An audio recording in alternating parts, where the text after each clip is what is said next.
Air transit airline की flight 236 Toronto से Lisbon की तरफ जा रही थी।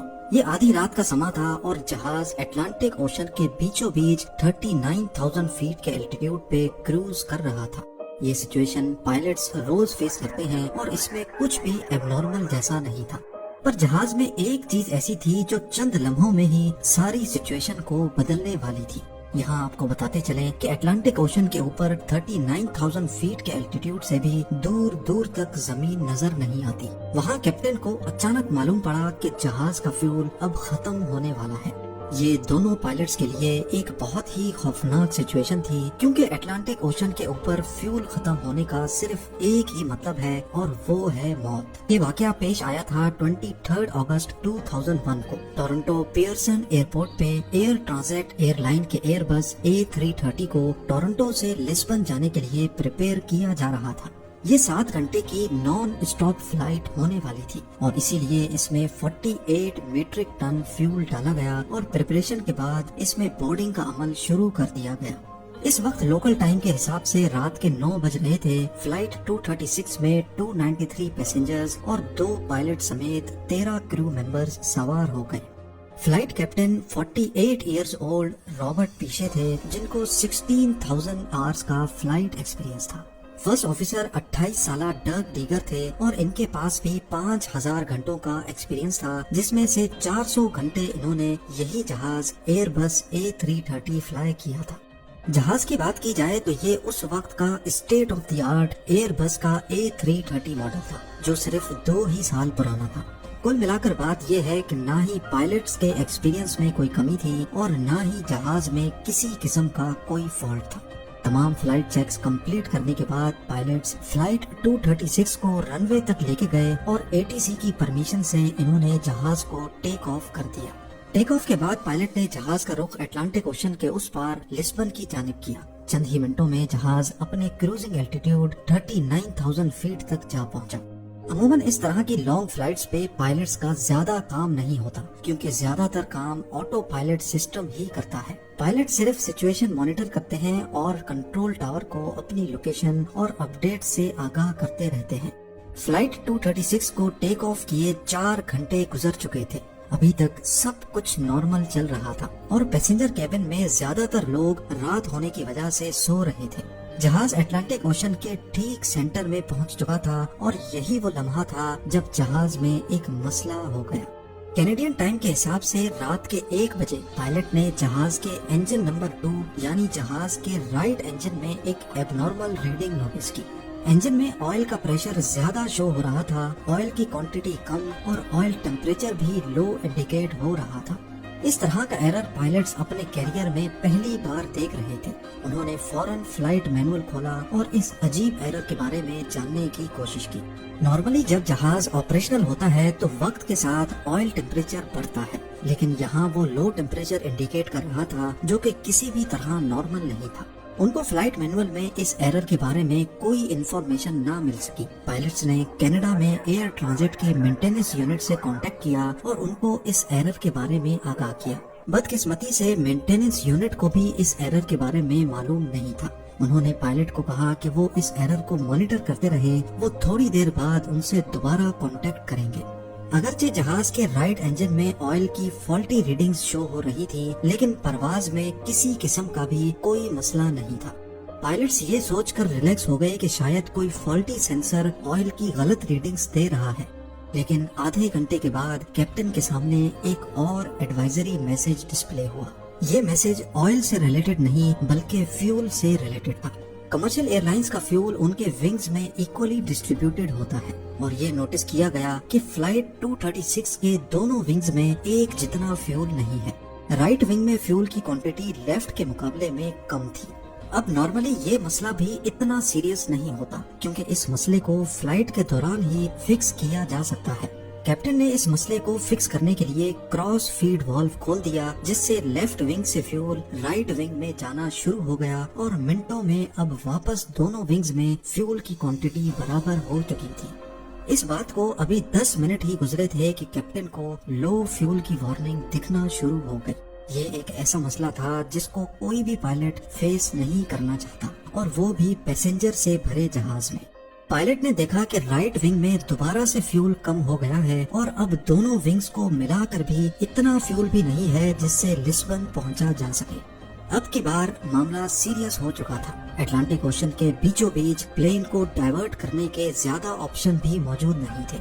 हकीकत में इनके पास एक ही ऑप्शन था और वो था एज़ोर्स आइलैंड। ये आइलैंड्स अटलांटिक ओशन में मौजूद पोर्चुगल टेरिटरी का हिस्सा है, जहां टर्सेरा नामी आइलैंड पर एयरपोर्ट मौजूद है।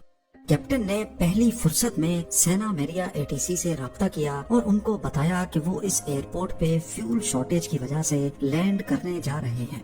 पर अभी तक पायलट को भी कंफर्म नहीं था कि वो इस एयरपोर्ट तक पहुंच भी पाएंगे या फिर उनको ओशन में ही लैंड करना पड़ेगा। इस वक्त जहाज में 7 टन फ्यूल बचा था, यानी करीब 7000 केजी। देखने में तो ये बहुत ज्यादा है, लेकिन असल में ये A330 की फ्यूल कैपेसिटी का सिर्फ 6% फ्यूल था और वो भी बहुत तेजी से कम होता जा रहा था। पर सवाल ये है कि आखिर फ्यूल कम ही क्यों हो रहा था? क्या इस बार भी कोई फॉल्टी सेंसर गलत रीडिंग दे रहा था या फिर असल में फ्यूल की कमी थी? फ्यूल का कम होना सिर्फ एक सूरत में मुमकिन है कि कहीं ना कहीं से फ्यूल लीक हो रहा हो। ये पता लगाने के लिए कैप्टन ने फ्लाइट क्रू को इंस्ट्रक्शंस दी कि विंग की ट्रेलिंग एज यानी विंग के पिछले हिस्से को जाकर मॉनिटर करें। अगर तो फ्यूल लीक हो रहा होगा तो जरूर वहाँ से कोई इंडिकेशन मिलेगी, पर अंधेरे की वजह से क्रू को ऐसी कोई इंडिकेशन ना मिल सकी। अब कंडीशन ये थी कि हर 5 मिनटों में 1 टन फ्यूल खत्म हो रहा था। कैप्टन को अब क्लियर हो गया कि फ्यूल कहीं ना कहीं से लीक जरूर हो रहा है। उनके पास अब सिर्फ 25 मिनटों का फ्यूल बाकी बचा था, जिससे टर्सेरा एयरपोर्ट तक भी पहुंचना मुमकिन नहीं था। इस दौरान कैप्टन और फर्स्ट ऑफिसर लगातार मेंटेनेंस यूनिट और एटीसी से कांटेक्ट में थे। मेंटेनेंस यूनिट ने कैप्टन को इंस्ट्रक्शंस दी कि वो फ्यूल लीकेज को कंफर्म करने के लिए जहाज को 39,000 से 20,000 फीट तक लेकर जाएं, पर कैप्टन ने ऐसा करने से इनकार कर दिया, क्योंकि पायलट का मानना था कि अगर फ्यूल लीकेज कंफर्म भी हो गई तो जहाज को वापस ऊपर लेकर जाना पॉसिबल नहीं होगा। एटलीस्ट उनके पास अभी 39,000 फीट पर ग्लाइडिंग का ऑप्शन तो बाकी है। अगले चंद मिनटों में सारे शक दूर हो गए जब जहाज के राइट इंजन में आग भड़क उठी। ये देखकर जहाज में अफरा तफरी मच गई और पैसेंजर्स जो अभी तक सुकून की नींद सो रहे थे, उनके सुकून को खौफ के बादलों ने ढक दिया। जहाज में अब 4.5 टन फ्यूल और सिर्फ एक इंजन बचा था। इस एक इंजन पे जहाज का क्रूज करना पॉसिबल नहीं था, लिहाजा अब आहिस्ता आहिस्ता एल्टीट्यूड कम होना शुरू हो गया। दूसरी तरफ टर्सेरा एयरपोर्ट पे इमरजेंसी नाफिज हो गई। फायर ट्रक्स और इमरजेंसी क्रू ने हर तरह की सिचुएशन से निपटने के लिए अपनी तैयारियां शुरू कर दी। जहाज जो कि टर्सेरा एयरपोर्ट से अभी भी 240 किलोमीटर दूर था, उसमें अब सिर्फ 600 केजी का फ्यूल बचा था। इतने में वही हुआ जिसका डर लगा हुआ था।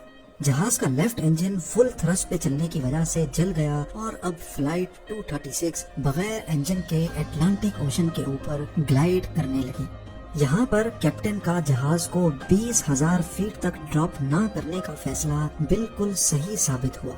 दोनों इंजन बंद होने की वजह से अब जहाज के अंदर अंधेरा छा गया, क्योंकि इंजन की वजह से ही जहाज का इलेक्ट्रिकल सिस्टम भी चलता है। खुशकिस्मती से जहाज का ऑटोमेटिक टरबाइन बाहर निकल आया, जो कि एयर स्पीड से सिर्फ इतनी इलेक्ट्रिसिटी जनरेट करता है जिससे कॉकपिट के इम्पोर्टेंट इक्विपमेंट्स चल सके।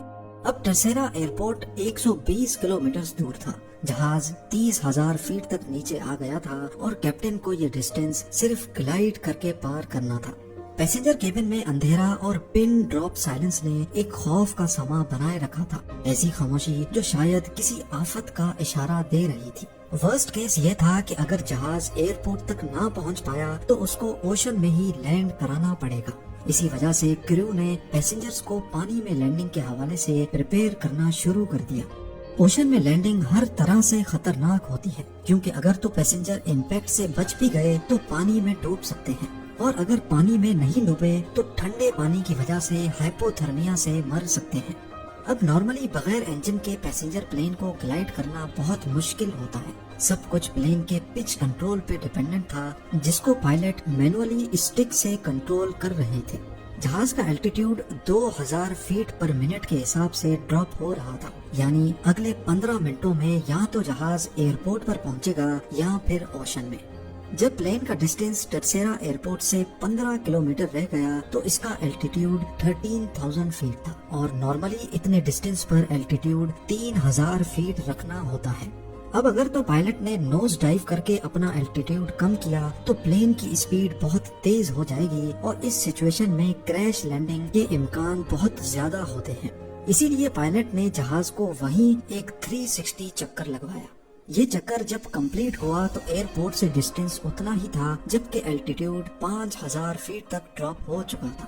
یہ الٹیٹیوڈ ابھی بھی زیادہ تھا، پر اتنا زیادہ نہیں کہ ایک اور 360 لگایا جا سکے۔ اسی لیے پائلٹ نے جہاز کی پوزیشن رن وے کی سیدھ میں کی اور اس کو چند ایس ٹرنز لگوائے۔ ایس ٹرنز کی وجہ سے جہاز کا رن وے سے ڈسٹینس مزید بڑھ گیا اور اس کو الٹیٹیوڈ کم کرنے کا مزید ٹائم مل گیا۔ نارمل حالات میں لینڈنگ کے وقت فلیپس اوپن رکھے جاتے ہیں جس سے ڈریگ پیدا ہوتا ہے، اور انجن تھرسٹ بڑھا دیا جاتا ہے جس سے پلین کی نوز اوپر ہو جاتی ہے۔ پر فلائٹ 236 کے پاس انجن تھرسٹ تو تھا نہیں، اسی لیے یہ لینڈنگ نارمل لینڈنگ سے بہت الگ اور بہت خطرناک بھی تھی۔ پائلٹ کے پاس پلین کو لینڈ کرنے کا صرف ایک ہی چانس تھا، یا تو آر یا تو پار۔ آخر کار پلین ایک زور کے جھٹکے سے رن وے پر لگا اور 12 میں سے 8 ٹائرز برسٹ ہو گئے۔ پلین کو روکنے میں تھوڑی مشکل تو ضرور پیش آئی، لیکن فائنلی وہ اسکڈ کرتا رک ہی گیا۔ پلین رکتے ہی اس کے لینڈنگ گیئر میں آگ بھڑک اٹھی جس پر ایئرپورٹ کرو نے فوراً قابو پا لیا۔ فلائٹ 236 ایویشن ہسٹری کا وہ پہلا اور آخری پیسنجر پلین تھا جس نے بغیر انجن کے سب سے زیادہ ٹائم تک گلائیڈ کرنے کا ریکارڈ بنایا۔ رائٹ انجن میں فیول لیکیج کے حوالے سے جب انویسٹیگیشن ہوئی تو معلوم پڑا کہ ٹورنٹو میں ٹیک آف سے پہلے مینٹیننس کرو نے انجن کا ایک پارٹ چینج کیا تھا، لیکن وہ پارٹ کسی اور پلین کا تھا۔ لوز فٹنگ کی وجہ سے اس میں وائبریشن ہوئی جس نے قریب سے گزرتی فیول لائن کو برسٹ کر دیا۔ اس واقعے کے بعد ہی ایئر بس نے ایک نیا سسٹم انسٹال کیا جس سے فیوچر میں پائلٹس کو دوران پرواز فیول لیکیج کا بھی پتہ پڑ سکے گا۔ 1 سال بعد کیپٹن رابرٹ پیشے اور فرسٹ آفیسر ڈرک ٹیگر کو ایئر بس A330 پر